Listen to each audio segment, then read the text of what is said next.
আসসালামু আলাইকুম পাবলিক, সবাই কেমন আছো? আশা করি সবাই ভালো আছো, সুস্থ আছো। তো তোমাদেরকে একটা কাজ দেখাচ্ছি।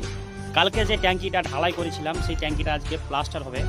তো প্লাস্টারের যে নিয়ম নীতিগুলো, যেভাবে প্লাস্টার করতে হয় ট্যাঙ্কিগুলো, মানে আমরা তো ঘর প্লাস্টার করি, বাড়ি যেগুলো প্লাস্টার করি সেটা থেকে এটা একটু অন্যরকমভাবে প্লাস্টার করতে হয়। হ্যাঁ, এই যে একটা প্যাকেট দেখতে পাচ্ছ, এটা হচ্ছে লিকুইড পাউডার।